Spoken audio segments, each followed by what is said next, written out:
We were one of the initial developers of Sharia-compliant products for real estate, and that began in the late 90s. Sharia-compliant products are basically a structure in which an Islamic investor can invest in property. That is basically on two levels. One, it needs to meet the Sharia-compliant screens, not being in tobacco, non-interest, etc.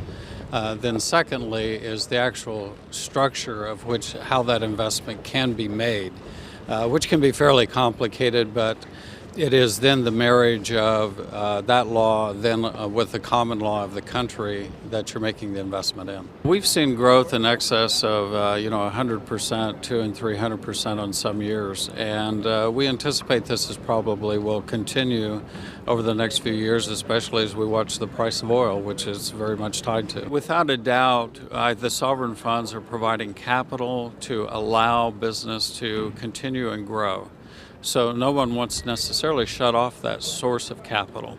It's just trying to understand it, since it is a new phenomenon, at least to the UK and Europe and to the US. Code of conduct is necessary just so that I think it's comfort.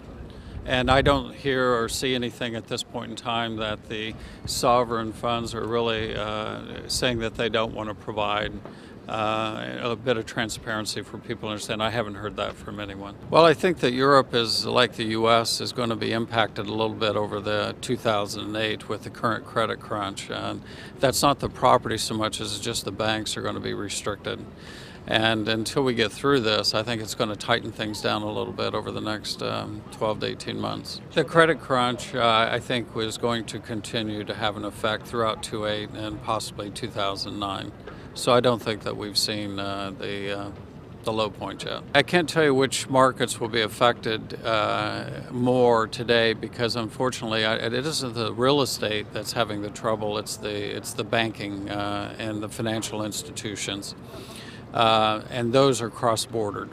So I think the bigger question is going to be which banks will have, which ones do we think will be affected the most, and then where are they doing business, and then how that will affect those local markets.